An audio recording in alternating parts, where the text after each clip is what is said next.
RS study में आप सभी का स्वागत है। कक्षा 10वीं NCERT गणित में हम अध्याय 3 पढ़ रहे हैं।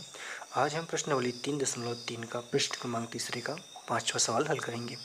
लेकिन दोस्तों, अभी तक आपने अगर चैनल को सब्सक्राइब नहीं किया है तो जल्दी से आप सब्सक्राइब कर लीजिएगा। वीडियो को लाइक करें, शेयर करें, कमेंट्स करें। प्रश्न है हमारा, यदि किसी भिन्न के अंश और हर दोनों में 2 जोड़ दिया जाए तो वह 9/11 हो जाती है। यदि अंश और हर दोनों में 3 जोड़ दिया जाए तो वह 5/6 हो जाती है। वह भिन्न ज्ञात कीजिए। तो भिन्न जो है पहले हमें मान लेना है कि भिन्न हमें यहाँ पे क्या लेना है। तो भिन्न क्या होती है पहले वो समझते हैं। देखिए, ऐसी परिमेय संख्या जिसमें अंश और हर दोनों हों, जिसमें अंश और हर दोनों हों। तो जो अंश होता है वो ऊपर होता है और बटे में नीचे हर होता है। तो इस प्रश्न में हमें कोई एक भिन्न मान लेते हैं। तो हम यहाँ पे भिन्न मान लेते हैं x/y। तो अंश जो है वो x हो जाएगा और हर जो है वो y हो जाएगा। ठीक है, तो हम लिखेंगे कि माना कि परिमेय संख्या का अंश x है और परिमेय संख्या का हर y है। अब जैसा प्रश्न कहता है हम वैसे हल करते जाएंगे। ठीक है, जैसे कि प्रश्न कहता है कि दोनों में मतलब अंश और हर दोनों में 2 जोड़ दिया जाए तो वह 9/11 हो जाती है। तो जैसा प्रश्न कहता है वैसे कर लेते हैं। तो x धन 2, अंश में भी 2 जोड़ दिया हमने, y धन 2, हर में भी जोड़ दिया।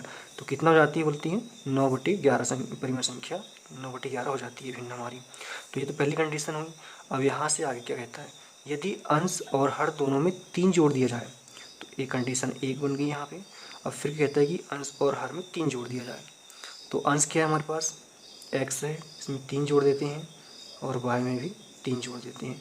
तो किसके बराबर हो जाती है 5/6 के बराबर हो जाती है।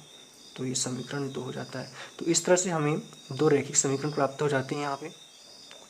ठीक है, तो इसको हम और आगे हल करेंगे तो x y के बराबर में जाएगा ये। ठीक है, तो इस तरह से इसको हल करना है। तो हमने यहाँ पे मान लिया है कि माना कि भिन्न का अंश x है तथा हर y है, तब हमें परिमेय संख्या क्या मिल जाती है यहाँ पे x/y के रूप में मिल जाती है। अब जैसे प्रश्न कहता है हम इसको हम वैसा हल करते जाएंगे। तो लिखेंगे यहाँ पे प्रश्नानुसार जैसा प्रश्न कहता है वैसा ही हल करना है, आगे अपनी ओर से कुछ इसमें नहीं करना है। तो पहला क्या कहता है यहाँ से, तो पहले कहता है कि अंश और हर दोनों में 2 जोड़ दिया जाए तो वह 9/11 हो जाती है। तो चलिए इसमें अंश और हर में हम 2 को जोड़ देते हैं। तो यहाँ पे जब अंश में हम 2 जोड़ेंगे तो इतना हो जाएगा और हर में 2 जोड़ेंगे तो इतना हो जाएगा। और वही संख्या कितनी बन जाती है बोलती है यहाँ पे कि वह संख्या 9/11 हो जाती है। तो इतना हल करने पर 9/11 ये संख्या हो जाती है। तो हमें जो कि प्रतिस्थापन विधि से हल करना है तो इसे हमें रैखिक समीकरण बनाना पड़ेगा। तो इसके लिए हम यहाँ पे क्या करेंगे, दोनों का तिर्यक गुणा कर देंगे। 11 का गुणा इस पूरे के साथ कर देंगे, 9 का गुणा इस पूरे के साथ कर देंगे। तो यहाँ पे लिखेंगे हम तिर्यक गुणा करने पर, ठीक है, तो इसका गुणा यहाँ पे कर देते हैं और इसका यहाँ पे कर देते हैं। तो ये 11 का गुणा जो है x धन 2 के साथ हो जाएगा बराबर बराबर, और 9 का जो गुणा है वो हो जाएगा y धन 2 के साथ। अब इसे हम हल कर लेते हैं। तो 11 का गुणा x के साथ होगा तो हो जाएगा 11x धन 11 का गुणा 2 के साथ होगा तो 11 दूनी 22, 9 का गुणा y के साथ होगा तो 9y धन 9 का गुणा 2 के साथ होगा तो 9 दूनी 18। अब हम इन संख्याओं को एक साइड कर लेते हैं और चर राशि को एक साइड कर लेते हैं। ठीक है, तो यहाँ पे 11x ये जाएगा और जब ये 9y, ये y वाली संख्या जब इधर आएगी तो ये धनात्मक के रूप में है, तो इधर आगे किस में जाएगी ऋणात्मक में y। अब जब इधर ये आ गया तो यहाँ पे शेष हमारे पास क्या बचता है 18। तो ये 18 यहाँ पे जाएगा, लेकिन ये संख्यात्मक रूप में ये संख्या है तो ये जब इधर जाएगी तो ये माइनस में हो जाएगी यहाँ पे जाके, तो ये ऋणात्मक में हो गई। अब यहाँ पे 11x ये मिल गया ऋण 9y। अब यहाँ पे हम देखें अगर तो ये असमान चिन्ह मतलब यहाँ कुछ नहीं, इसका मतलब क्या है धन है। तो जब 18 धन का है और माइनस का 22 है तो ये दोनों आपस में घट जाएंगे, लेकिन बड़ी संख्या के सामने जो चिन्ह है वो हो जाएगा। बड़ी संख्या क्या है हमारे पास यहाँ पे 22 है। तो 22 से जब हम 18 को घटाएंगे तो हमारे पास इस तरह जाएगा कितना 4। ठीक है, तो हमें एक रैखिक समीकरण क्या मिल गया यहाँ पे 11x माइनस 9y बराबर माइनस का 4। इसे हम समीकरण नंबर 1 कर लेंगे यहाँ पे। ठीक है, तो अभी हमने जो सवाल है कहाँ से कहाँ तक हल किया था, हमने यहाँ से लेकर यहाँ तक हल किया था ये। ठीक है, अब आगे क्या कहता है प्रश्न हमारा, यदि अंश और हर दोनों में 3 जोड़ दिया जाए तो वह 5/6 के रूप में हो जाती है। तो पहले 2 जोड़ा गया था अंश और हर में, अब 3 जोड़ा गया है, ठीक है। और जब हम 3 को जोड़ेंगे तो हमें 5/6 के रूप में समीकरण प्राप्त हो जाएगा। तो चलिए यहाँ पे हम वैसा ही कर लेते हैं। तो इसको हम शर्त 1 मान सकते हैं, ठीक है, इसको हम शर्त 1 मान सकते हैं। अब दूसरी शर्त है यहाँ पे,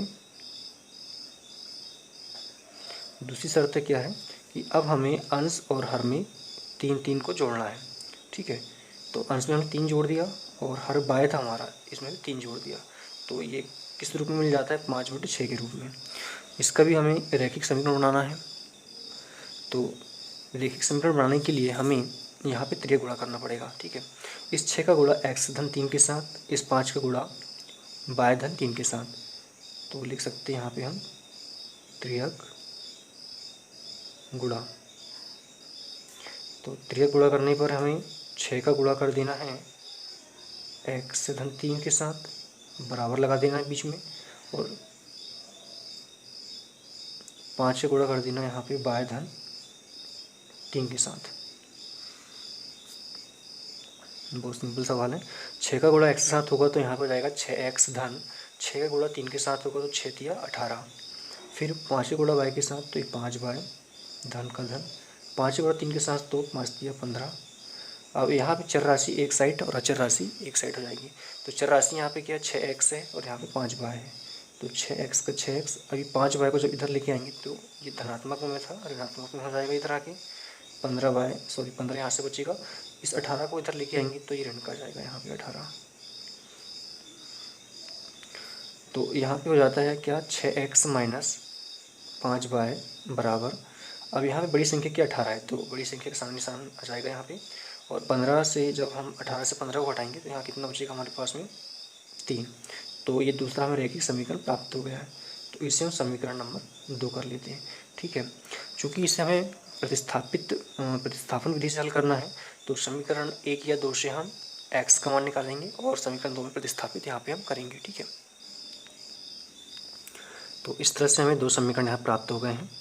अब हम समीकरण 1 से यहाँ पे x का मान निकालेंगे और समीकरण 2 में यहाँ पे मान रख देंगे, ठीक है। तो जैसे हमने पहले सवालों को हल किया वैसे इसे भी हल करना है। देखेंगे यहाँ पे समीकरण 1 से, तो समीकरण 1 में x का मान चाहिए हमें, तो यहाँ पे -9y का पक्षांतर हमें इधर करना पड़ेगा, ठीक है। तो यहाँ पे 11x बचेगा और -4 तो यहाँ से पहले से है। अब ये जो है हमारा y, मतलब 9y जो इधर जाएगा तो ये धनात्मक के रूप में जाएगा 9y, ठीक है। लेकिन हम यहाँ पे देख रहे हैं कि 11 जो x के साथ है, लेकिन हमें सिर्फ x चाहिए, तो इस 11 का पक्षांतर हम इधर कर देंगे, ठीक है। 11 भी गुणा में है x के साथ, इधर आके भाग में हो जाएगा। तो इस तरह से यहाँ पे हमने हल कर लिया है और इसे हमें समीकरण नंबर 3 बना लेना इस तरह से। अब इस समीकरण 3 को इस समीकरण 2 में प्रतिस्थापित करना है हमें। तो लिखेंगे यहाँ पे समीकरण 3 को समीकरण 2 में प्रतिस्थापित करने पर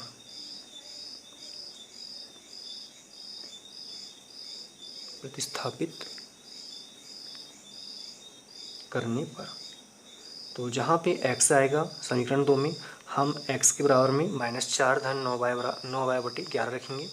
जैसे कि यहाँ पे 6 है पहले, तो हम यहाँ पे 6 लिखेंगे, ठीक है। और फिर 6 के बाद में क्या है, x है, तो x 6 के साथ गुणा में है, तो x यहाँ पे हम रखेंगे -4 धन 9y/11। फिर बाद में क्या, -5 y बराबर -3। तो यहाँ पे इसको जैसे का वैसे हमको रख लेना है, -5y बराबर -3, ठीक है।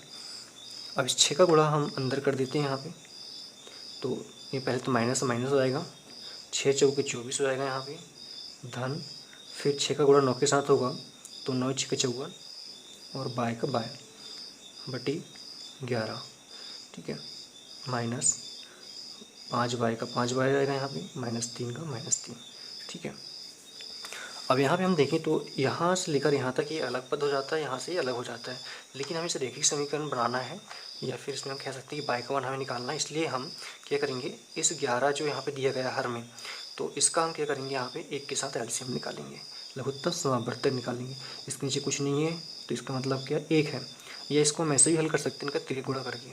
ठीक है, तो 1 का गुणा हम पहले इस पूरे के साथ करते हैं तो संख्या ज्यामितीय हो जाएगी, क्योंकि किसी भी संख्या के साथ अगर 1 का हम गुणा करते हैं तो उसमें कोई बदलाव नहीं होता है। बीच में माइनस लगा तो माइनस लगा देते हैं। अब इस 11 का गुणा 5 के साथ करते हैं तो 11 पंचे 55 हो जाएगा बाय। ठीक है, अब इस 11 का गुणा इस 1 के साथ फिर से होगा तो ये हर में आ जाएगा नीचे माइनस का 3।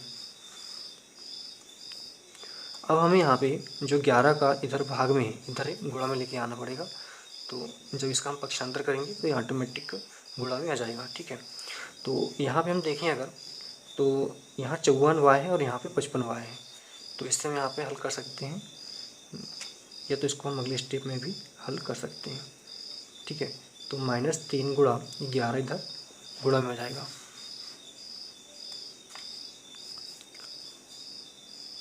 तो यहाँ 24 जो है ऋणात्मक के रूप में इधर जाके किस में जाएगा, धनात्मक में, लेकिन हम पहले इसको हल कर लेते हैं। तो 24 बड़ी संख्या के सामने माइनस है तो माइनस हो जाएगा। अब 55 से हम 54 को हटाएंगे तो 1 बचेगा, तो 1 को हम यहाँ पे लिखेंगे नहीं, सिर्फ यहाँ पे हम 1 बाय लिख सकते हैं। अब यहाँ पे 3 का गुणा 11 के साथ होगा तो माइनस का 33 हो जाएगा। ठीक है, अब हमें सिर्फ बाय का मान चाहिए यहाँ, तो माइनस बाय रह जाएगा, और ये जो माइनस का 24 है इधर इसका पक्षांतर हो जाएगा। तो पक्षांतर होने पर ये ऋणात्मक का धनात्मक बदल जाएगा, तो ये हो जाएगा बाय। और 33 से हम जब 24 को यहाँ पे घटाएंगे तो 33 से 24 को घटाने पर यहाँ पे हमारे पास शेष रह जाता है 9, लेकिन बड़ी संख्या के सामने ऋण है तो ऋण जाएगा, तो ये ऋण से ये ऋण को हम काट सकते हैं, तो बाय बराबर हमें क्या मिल जाएगा, 9 मिल जाएगा। ठीक है, तो बाय बराबर 9 मिल गया है। इस बाय का मान हम जो समीकरण 3 हमने बनाया था, ठीक है, ये वाला समीकरण 3 इसमें रखेंगे हम, तो हमें यहाँ पे x का मान मिल जाएगा। तो हम यहाँ लिख सकते हैं